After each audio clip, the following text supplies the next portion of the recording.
Hey, all week long, this week, we are going to be talking about kingdom awareness. By kingdom awareness, I mean the ability to recognize anything on the outside activities that we're engaged in, as well as internal desires and motives that may be aberrant to letting Jesus have the say over that activity or over that inward disposition. It's self-awareness. Kingdom awareness is self-awareness. It's being able to see what's going on under the surface.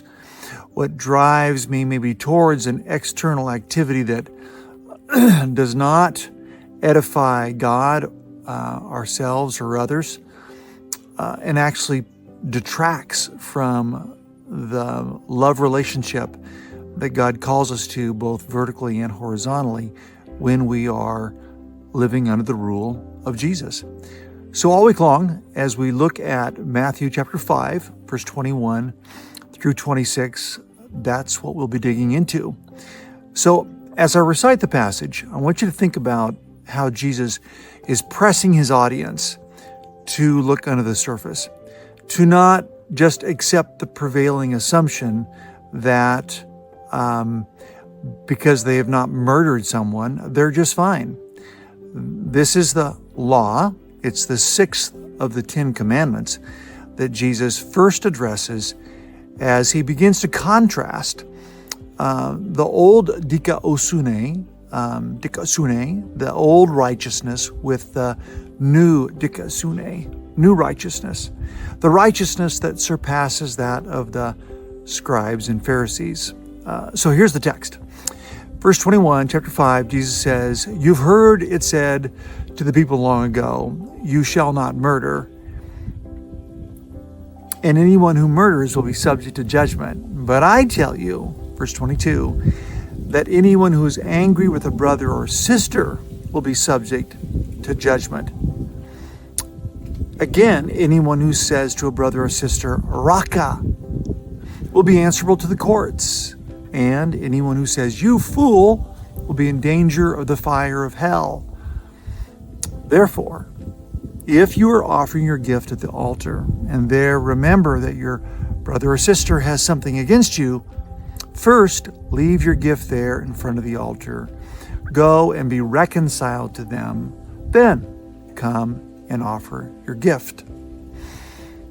Settle matters quickly with your adversary who's taking you to court. Do it while you're still together on the road, or your adversary may hand you over to the judge may hand you over to the officer, and you may be thrown in prison. Truly, I tell you, you will not get out until you have paid the last penny." There's our text. So recognize with me how Jesus is addressing the prevailing assumption, right? That's what we've been saying throughout this whole time, because it's what we have to understand about Jesus' teaching. He's almost always, if he's teaching, confronting a prevailing assumption. And then he uses the context around him to show, kind of do a show and tell. He'll do that here too. And he oftentimes uses story or parables. So when Jesus presses his audience to pay attention, he says, if you think that just because you haven't murdered someone, that you've understood the command, this is what I'm going to tell you, that you've missed the point. There is something much deeper involved. And what Jesus is calling his audience and us to do is to not just think because I can check a box, but I haven't done this egregious act of murder, doesn't mean that I'm not in conflict with the kingdom principle or with the true heart of what God was intending all along, which is, what am I harboring inside about someone else? And if I'm harboring anger, I will be subject to judgment. Then he does these three little comparisons, right? He says the deeper issue under the surface is anger. And if that anger is unchecked, invariably it's going to come out of our mouth. This is commensurate with what Jesus says in Luke 6:45 when he says, "The good man brings good things out of the good stored up in his heart. The evil man brings evil things out of the evil stored up in his heart. For out of the overflow of the heart, the mouth speaks." So then Jesus says, if you say to your brother or sister, "Raka," which is Aramaic, and it's basically calling them you twerp or you a-hole, right? We could get more vulgar with contemporary ways that we express what Jesus is driving at, which is contempt. It's literally trying to strip the person of their value and their worth, a contemptuous speech towards others, where we dehumanize them. If I can do that, I'm closer to murder, but it's with my words. And then he says, and if you say, "You fool," you're in danger of the fire of hell. So with each one, there's a current consequence. Anger, you'll be answerable to you'll be judgment. You'll bring yourself upon judgment. Well, who's doing that judgment? Well, the Sanhedrin, which was the highest court. So when he says, if you say "Raka," you'll be in danger of the court, he's saying you'll sit before the Sanhedrin. And hell is Gehenna. And notice, Jesus is not talking about a future judgment. He's saying you'll fall into judgment right now. You'll experience hell on earth.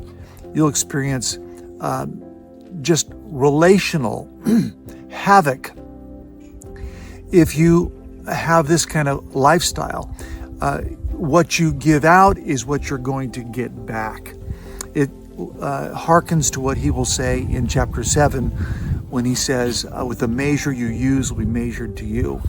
These words violate the heart of the command, "You shall not murder." And then he moves into some very practical application, which we'll look at as we go through the week. But the first big point to take away is Jesus is driving his audience towards self-awareness. He wants to drive us. He wants to move us towards a greater insight about what's going on under the surface. So for you, to have a kingdom heart, to have a righteousness that surpasses that of the Pharisees, we have to look under the surface. So what's going on? What's going on in your heart? Today, I want to encourage you. Jesus wants us to live a robust life in his kingdom.